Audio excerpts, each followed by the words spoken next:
Welcome to WizeUp. I'm Paul Arthur, talking today about federal firearms legislation. As you know, it's been all over the place recently, somewhat confusing. The gun buyback program, we've got the Public Safety Minister Gary Anandasangaree caught on tape, that audio leaked, and he's basically, seemingly admitting that the whole program is a bit of a sham. So where do we go from here? All right, before we jump into that, don't forget to hit subscribe. Tell your friends about us as well. Always appreciate that. Our guest today, joining us from the West Coast, is Rod Giltaca, CEO of the Canadian Coalition for Firearm Rights. Firearmrights.ca is their website. Good to have you with us again, Rod. Thank you, Paul. Yeah, and you've been doing a lot of interviews this week, of course, with all this news coming out here.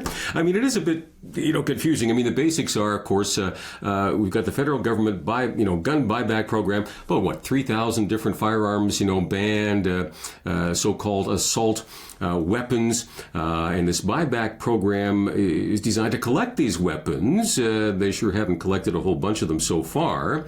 And can we just, first of all, I wanted to address this Prime Minister Carney saying, guys, wake up. This is not a confiscation program. Clearly, it's a voluntary buyback program. You want to address that for a second?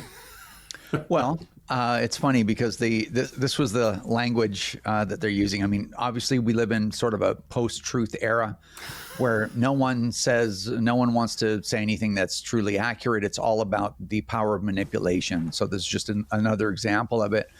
So yeah, Gary Anandasangaree and Mark Carney say this is a voluntary program. I guess it depends on how you look at it.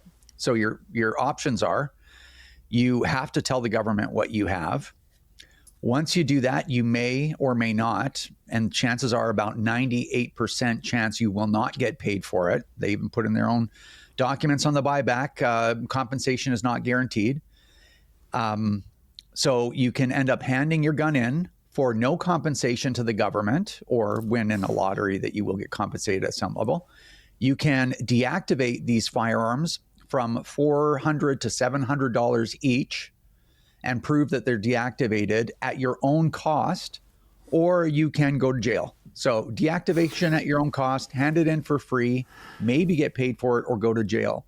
I'm not sure what part of that is. I guess you're volunteering to do one of those three things. Well, I'm just picturing in my mind. To go to jail. Here's a cop confronting a criminal, a thief. And so, yes, officer, I understand. I have this man's wallet and his credit cards in my hand. But you have to understand, officer, he handed them to me. He voluntarily gave them to me. Notwithstanding that I was holding a knife and threatening him with bodily harm. But it was voluntary, clearly. Yeah. We're all good. Yep. Yeah, I don't know. Again, right? It's about manipulation, and I have to deal with. I guess, what are we calling it now? Misinformation. I have to deal with misinformation every single day. But it does get tiresome after a while, for sure. Oh, I think the Canadian public has had it up to here with that stuff. So we've got Public Safety Minister, gun grab Gary, easier to say than Anandasangaree, caught on tape, audio leaked. I think you released it to your organization, right? That's correct. Okay, so good for you guys for making it public here. People need to hear these things. Sorry. So he's speaking to one of his rental tenants, right? And I think it's about a 20-minute conversation, something like that. Didn't listen to the whole thing, but I did see there was a verbatim transcript that you released, so I went through that. And, I mean, so he says quite a number of things. He says he can't explain the logic of the program to his tenant, who's a gun owner, and he's saying, Gary, explain this to me. How does this make any sense? And basically saying, I can't explain the logic to you. It doesn't make sense. Well, I guess it doesn't make sense to him either. Now, he's tasked with ensuring the safety of Canadians from coast to coast to coast, right? That's his job, making us safe. And he's going, this particular program that we're going to push through, whether you like it or not, I can't explain the logic, because, of course, what are the police associations saying? What are they saying about this? Well, they're saying that this is an absolute waste of money and that licensed gun owners are not the problem. And it's interesting how Anandasangaree reacted to all this. First, he said he wasn't kidding, that he was kidding, pardon me, that he wasn't serious, which of course is ridiculous, right? Like everybody, you can hear the audio for yourselves. He was trying to be this guy's buddy. And to me, the interesting thing is he basically said everything I would have said. The gun lobby, right? This is not about public safety. It's about votes in Quebec. That's all it's about. If it wasn't promised, they wouldn't be, like, if he had the choice, he wouldn't do it. If he wouldn't do it, what would he do? He would do bail reform, keep dangerous repeat offenders off the streets, violent offenders, and he would tighten up the border. Like, he just basically said, and all of this, Paul, is an open secret everywhere in circles that I run in, and public safety circles and government. It's all an open secret. None of this has anything to do with public safety. Everybody knows it. But it's a cynical political play, and they're not going to back down on it. So it's kind of interesting. The Liberals will tell the truth only when they think no one is listening. Ouch. That's true. It's an accurate statement, borne out by evidence, and it's and I'm not proud to say it either. I just don't understand how the public safety minister still has his job. Wow. I mean, if the shoe was on the other foot, I think the opposition parties would be crying out for this guy's, firing, resignation, whatever you want to label it as. But he's basically on tape saying this is not going to work, but we're going to go ahead through with it anyway because it's mandated. So that's actually his role, Paul, right? Because if you listen to the man speak, he has no business selling used cars, right? Much less being the public safety minister of a G7 nation. And this is exactly the same story as Marco Mendocino, right? They roll these guys out that are clearly unqualified to do almost nothing. And they're just there to take the punches, get tarred and feathered, and be shuffled out after. So you're going to see Gary Anandasangaree get shuffled out in the next month or so. Yeah. And they're thank him for doing a great job. He took all the heat. He took all the criticism, just like the Liberals did in the last election. They took out the guy that was that was taking all the heat for his misbehavior, popped a new figurehead in, right? Mark Carney, don't worry, he's a serious economist, and Canadians bought it. So unfortunately, it's a horrible reflection of who at least 40% of Canadians are. Yeah. Ah, man, where do we go from here? I mean, so you uncovered some other things that gun owners need to know about, and indeed all Canadians need to know about. So there's going to be an online portal open for gun owners, as I understand it.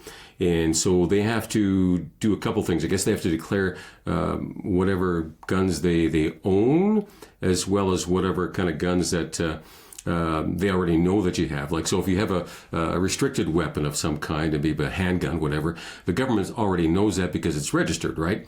But now, if they actually did get rid of all the gun registry information, a number of years ago, right? If they cleared that slate, and if the government doesn't have that information, then all these other, probably, I don't know how many are there, millions, I guess, of guns that people own. They don't know who owns them or where they are, or who has what. Would that be correct? It is sort of correct. So basically, I made some phone calls because we're going to get into some interesting numbers, and the whole conversation is going to get interesting shortly. But I made some calls to figure out how many firearms used to be non-restricted that are now prohibited because of all these bans. How many are in circulation in Canada? And the number is somewhere between 1.5 million and 2 million firearms. Wow. So the majority of those are not able to be conclusively tracked because the long gun registry ended. Then there's a period where non-restricted firearms were not tracked. And then the Liberals, I don't know, it was like 2017 or 2018 brought in Bill C-71, which had in it that you had to verify a license and get a reference number from the firearms program in order to transfer a non-restricted firearm. So in that period between those two things happening, those firearms are pretty much untraceable. So, that's something that gun owners should pay attention to. After that, if you don't have a gun that you bought it at a retail outlet, let's say a big box store or a gun store, and they were keeping a ledger, if you can't produce that firearm and you can't produce a reference number to who you sold it to, then they're going to say you still have that firearm, and that is enough for them to get a warrant to kick your door down and search your home. So there's a lot. Yeah. So there's a lot of moving parts here. So what if they don't find? What if this person has successfully hidden the firearm, or in fact maybe there's a mistake been made, whatever, and he sold it to somebody else, or has never owned it, whatever. I mean, what is that guy stuck with now? He's going to have a criminal record? Well, I mean, you could end up with an obstruction charge if they believe that you've not disclosed the firearm. There's all kinds of things that they can do to you. But the problem is for people like you and I, who aren't criminals, who need to be able to operate and have a job and pass a background check or be able to travel or whatever, being put into the criminal justice system like that, the criminal legal system, we'll call it, that's devastating to us. Yeah. So what they're able to do with this whole program is they're able to hold this over the heads of probably 1 million Canadians, maybe a little bit less than that. So it's not a good situation. Wow. Okay. So now the government, again, this buyback program is supposedly going to give gun owners fair market value. They're going to pay you to return your weapons, but you've done some of the math here, and again, sounds like this whole program, at least according to the public safety minister, is going to be capped. What was it, 750 million, something like that, right? The math doesn't add up, does it? Well, this is actually a huge scandal. We sent this out to all of our media list, and we've gotten very few responses, which is surprising. This is actually more dangerous to Canadians than the leaked audio was. But I guess people cover what they want to cover. So, in a technical briefing about a week ago that we were in with public safety, where they explained how the system's going to work, and I'm going to explain this as fast as I possibly can because there's a bit of a story, but what I'm going to disclose, people will have a hard time even believing. So the government is opening up an online portal. Your obligation as a gun owner is to go in there and enter everything that you have, make, model, serial number, whatever, of all the now prohibited firearms. And this is required? Everybody has to do this? Well, yeah, you're in unauthorized possession of a prohibited firearm, which is a machine gun in the eyes of the law. Okay. Even though some of these are bolt action rifles or 22s or what have you, they're machine guns in the eyes of the law. So you tell the government what you have, and then later the government will decide whether or not you're going to get paid. And you've already told them what you have. So when they come back to you and say, sorry, the money ran out, you're going to give your firearm for free. If you don't give it, you qualify for a warrant and ERT to come to your house, because they're not going to send a general duty member to your house for a gun call. They're going to send the SWAT team, and they're going to point guns at you, and they're going to cut your mattresses open and toss your house, and God knows what could happen in the interim, right? Oh man. But here's the real problem, is the government is aware that there are between 1 and 2 million firearms, probably 1.5 to 2, maybe over 2 million firearms in circulation that are now prohibited that used to be non-restricted. So they know that number. That's a big number. They budgeted this program. They told me flat out, directly, they're budgeting for 152,000 firearms. And when that money's gone, it's gone. But they have all these numbers. They know how many guns there are in Canada. So they're telling me, the gun lobby, knowing full well I'm going to tell all the gun owners out there. And then gun owners are going to be like, well, I'm not telling them what I have until I see a check. Well, that's not what they're offering. So it's almost like they don't want anyone to comply, and they want them to keep these illegal firearms now in their possession. Why? I don't know. Maybe to hold over their heads or to save budget dollars. They have money for everything else, apparently. Yeah. But they made this number so low that the program cannot be taken seriously. And they would need about, in total, from start to probably $4 billion to pay, if everyone participated, to pay for all those guns as they promised for 5.5 years. So this is This is huge. And 75% of gun owners are basically, you're out of luck. 90%, yeah. Like, yeah, how does that make any sense? Because if there's 1.5 million and they're paying for 150,000 of them, supposedly, that's 10%. How do you trust a government that is clearly being untruthful about this whole program? Well, you can't. So I can speculate all day long, which we're not going to do here, about why they're doing that. But they know full well, like if I can get these numbers, they sure can get these numbers. So they're going to pay for 10% of what's out there. If they really wanted people to comply, then they would say, listen, you send in your firearms, you're getting paid, you didn't do anything wrong, right? Because this is what they've been saying for 5.5 years. Now they're telling the gun lobby and they're telling the public at large, we're buying 152,000, so you better race to get in and tell us what you have if you even want to get a penny. And the reality of it, people are like, how can they do this? And and it's like, here's how it works. The government doesn't care. They're going to roll out this garbage program, which is going to do nothing. The police have told them they don't even want it. They want the money to get rid of violent offenders and secure the border and all the rest of that stuff. They're going to roll this thing out. They're going to rip off hundreds and hundreds of thousands of law-abiding Canadians that get a criminal record check every day, every 24 hours. And they're going to close it. They're going to cancel. They're going to end the amnesty. And the legacy media in Canada are going to say, yep, this was a total success. The government's going to say, we nailed it. This is the biggest thing that's ever happened in a generation for public safety. And they're going to walk away. And they're going to leave all of these people in the position that they left them. And they're not even going to think twice about it. That's the reality. How many, I guess, how many gun owners, percentage-wise, across Canada are going to hand in, quote unquote, voluntarily hand in their weapons? What would you guess?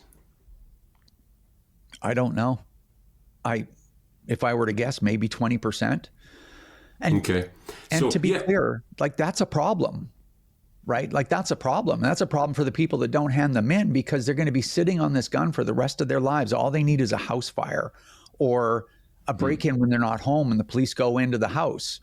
Or some other situation, them die. And then their spouse or whoever's left hands these guns and it's like, oh, turns out these are prohibs. They can charge anybody that they want for this possession offense. Like it's a lot of lives are going to get ruined. And you know what? Honestly, Paul, no exaggeration. These people couldn't care less. Like I'm not even joking.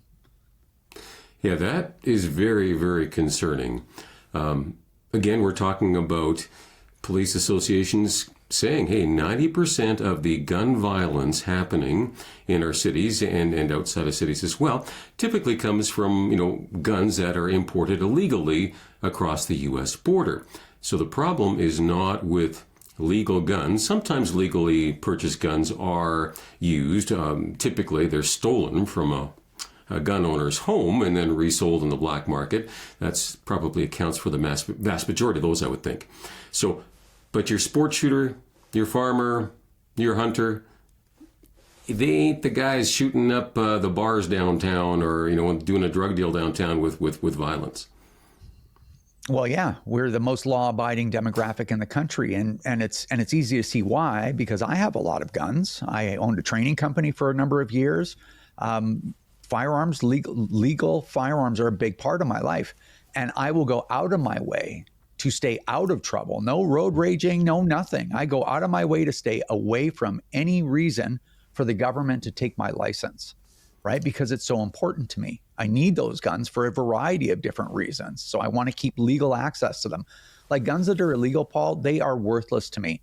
Because guys are like, well, my guns, I lost them in a fishing accident. And it's like, well, that doesn't help me. I want to be able to go to the range. I want to be able to train. I want to be able to shoot recreationally. I want to be able to shoot shooting sports. Maybe when I'm done with the CCFR, I'll just be like, get into shooting sport. These are important to me and I need legal access to them. But the government is just like, nope, votes in Quebec, staying in power is all that matters to them, no matter what they do to law-abiding Canadians. It's terrifying, to be honest with you. How effective will it be for, provinces like Alberta, Saskatchewan, and I guess the Ontario Provincial Police Force has said as well that they will not participate in, rounding up these guns. I'm not sure about the Toronto Police Force, if they have, decided one way or the other yet. But, so, does that mean gun owners in, Alberta and Saskatchewan, are we safe in one sense? Like no one's going to be knocking on our door? Or there's also talk of them hiring, I guess private collectors. I don't know. Can they knock on your door, say I'm here on behalf of the government and give me your guns? I don't know. Well, so those are two separate things. So they have a contract with some nationwide courier service. So they would, if you declared your guns. What, Curelator's going to knock on my door, give me your guns? What? Well, not give me your guns, but they're gonna deliver boxes to you, and then you put your gun in the box, and then you package it up, and then the courier comes and picks them up. So that's something that they've talked about. I don't know who that company is. They wouldn't tell us. But how is that enforceable though? Again, so if you don't put them in there, then I guess that's when they send the police. But again, the Alberta police aren't going to come. So now that's a separate issue. And this is interesting because I've been working with the province of Alberta on this. Now, the province of Alberta had been talking about an Alberta firearms license. They also talked about instructing the police, whom they pay for, like not to do this because this is not a priority. They have other criminal problems. They have policing work to do. They have real criminals to deal with. Yeah. Right. How about that? But here's the problem. Is the provinces are, it's within the province's jurisdiction, property rights are the province's jurisdiction. But when property is used in a criminal manner, or when something triggers the criminal code, that is a federal jurisdiction. So all that has to happen is when, you can have an Alberta firearms license, you can have whatever you want. But when Ottawa ends this amnesty, everyone that still has one of these firearms instantly becomes a criminal. And the police are obligated to act. The police, like the Calgary police, are obligated to seek a warrant, to do an investigation, to seek a warrant, to execute that warrant, to arrest you, to request charges be laid. I don't know if Calgary lays charges like the OPP does, but the RCMP typically doesn't. That's the Crown. Crown Council does that. But that whole process, they're obligated to. So, that gets a bit confusing, doesn't it? Because Alberta says we're not going to participate. You're saying because of federal laws, the police forces are obligated to. But then again, who's laying the charges? It's not the police. You're saying in Alberta, it's the Crown. And if the Crown is directed by the province not to, are we full circle back again to, piece of paper, I guess. But we're not going to put this person in jail. Those are questions that are still being worked out, right? So, and as a message to the residents of Alberta and Saskatchewan, like these provinces have lawyers on this, are working on this right now as we speak. Like they are really diligently working on a solution to protect their residents from this insane overreach. Wow. So, but they don't have the answers yet, but hopefully we'll have some answers soon. Yeah, I guess what kind of options are we left with here again? Again, you can voluntarily, at your own expense, have your weapons deactivated, right? Comply with the government or not. What are you hearing, I guess, from gun owners? What are people telling you, I guess, off the record? What are they going to do? It's kind of like the shoot, shovel, and shut up sort of thing, right? Are you just going to bury your weapon somewhere? They don't have the manpower, frankly, to go door to door to, a million gun owners and say, we're going to, hire a bobcat and, or whatever, and dig up your backyard. It's that's ridiculous, right? Not going to happen. Well, they're just going to leave this all hanging out there, right? And again, without speculating why the government is doing this and doing it the way that, let me just back up for a second because this is interesting. If the government had said like they need $4 billion to do this minimum, because their figure was on average they're paying $1,800 a firearm. Some are more, some are less, right? Yeah. But if you do the math, they would have needed $4 billion to do all of this. Even if they said, and then they're doing 742 in total million. Even if they said, listen, we know not everybody's going to, participate, so we're allocating 1.8 billion. Even if they came up with a number that was way drastically too low, but was at some level sort of reasonable, the credibility, the validity of this program would have been preserved. Like, it still would have looked sort of legitimate, but they made that number so low that they know that we're going to tell gun owners, like, hey, they're not going to pay you. They're lying to you. They're even saying it on the website that you may not get compensated. It's almost like they don't want people to participate. Yeah. But at the end of the day, to answer your question, a lot of people are saying, well, do not comply. I'm not going to comply. Well, people they won't come after normal people, right? What they will do is they'll come after people like me and make an example of me. So if I decide, no, I'm not going to comply, I don't know if you remember the Bruce Montague case back in the long gun registry days, where he was peaceful noncompliance, and they took Montague's house, they took everything. I think they drained his bank. Fear tactics, right? I got less than a minute left. Got less than a minute left here. Sorry to interrupt here. What can our viewers do here, especially if you're living in a liberal riding? Talk to your liberal MP. This is outrageous. Throw out some facts like we were talking about today. We have a case possibly going to the Supreme Court any day. We'll see. I don't know if they'll accept our case. Just keep fighting these people. Okay. Man, I wish we had more time here. But I really appreciate the good work you're doing, Rod, and getting the word out. Tell your friends about it, people, if you're watching here again. Firearmrights.ca. A lot of good information on there. Yes, talk to your politicians, talk to your friends. I think we can hopefully make some sort of difference here, some common sense. Thanks for watching. Don't forget to hit subscribe and tell your friends about us. WizeUp.ca.